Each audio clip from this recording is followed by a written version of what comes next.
Very interesting gospel we have today of Jesus talking to his disciples and encouraging them about the short while experience, the short time experience. And we know that just before the persecution and the death of Jesus, and even during that time, the disciples were going through a very lonely and hard moment. It was not an easy time for them. In fact, they were full of sadness.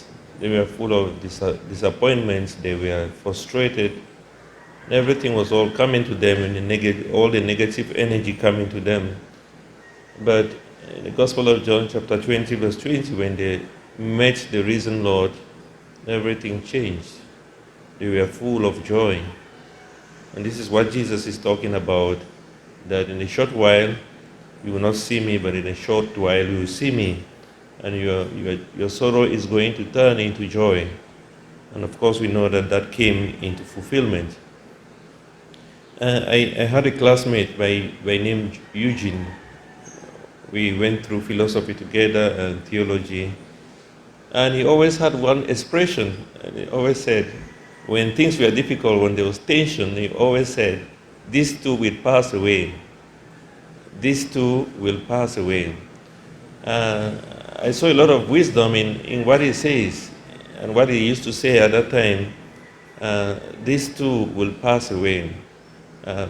Especially when we had exams and things were tensed, or when there was real tension in the formation, he would always say, these two will pass away. These two will pass away. And I think if we have that in mind, coupled with what Jesus is talking about, a short while, we will realize that there is nothing that is permanent, even when it comes to suffering, when it comes to disappointment, when it comes to frustration. That too will pass away. That too will be over. That too is just going to occur for a short while. And when we come to think about everything, even about our own life, our entire life completely, it's actually a short while experience. Because we do not intend that we are going to spend the rest of our life in this life. At one point we are going to die and we go to that place of joy. So even the life that we live now is just a short while. The difficulties that we go through is always a short while. And Jesus, the psalmist in Psalm 30 verse 6, he says that I will turn their sorrow into joy. Those who are sowing in tears will sing when they reap. They go out with weeping, carrying seeds for the sowing, but they come back full of joy, carrying their sheaves.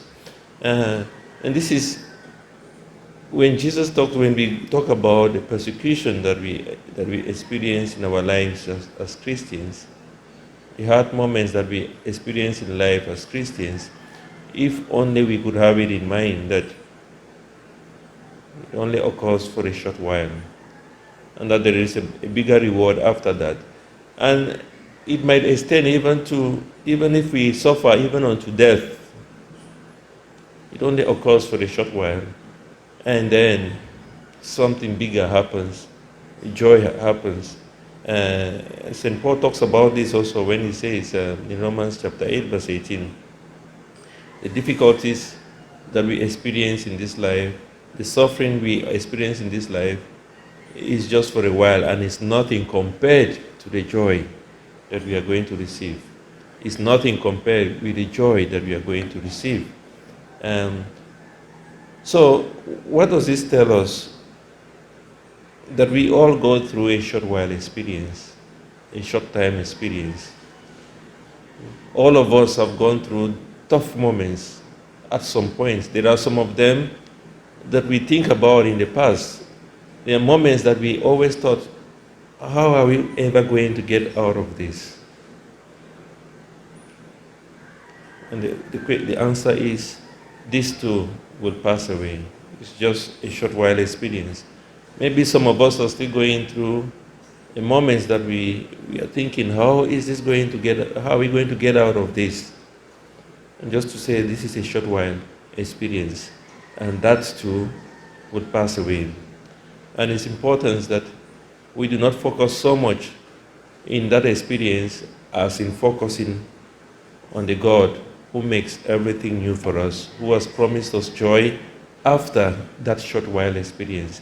Just like he promised his apostles that you are going to go through difficulties, but your difficulties are going to be transformed into joy. And just one verse after this gospel, in verse 21 of chapter 16, he says, he gives an analogy even of a woman who is in labor. He says that when a woman is going through labor, it's a very painful experience. But once a child is born, then she forgets about the pain that she went through. And this is the same for us, that even in this life, we might live our entire life suffering, and many of the saints did. People like Saint Bernadette, who even had the apparition of her mother Mary. Her mother Mary told her, I do not promise you happiness in this life. I promise you happiness in the next. So she went through a lot of suffering, but she also knew it is a short while experience.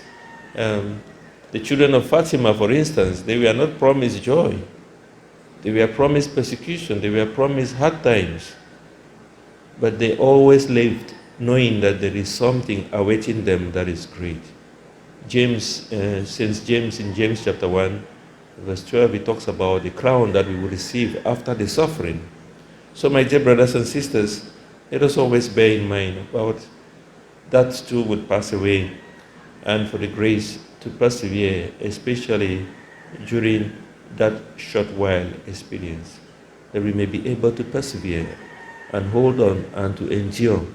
You know, Jesus did not promise his apostles that those who are going to be perfect till the end are those who are going to enter the kingdom of God. No, he says, those who are going to endure, those who are going to persevere during the suffering. And I know many of us might be going through that. Many of us might be going through situations when we question, is God really present? Let us also bear in mind that that would pass away. And at the end, we will receive joy. So let us therefore ask for the gift of perseverance and endurance, especially when we go through these short while experiences.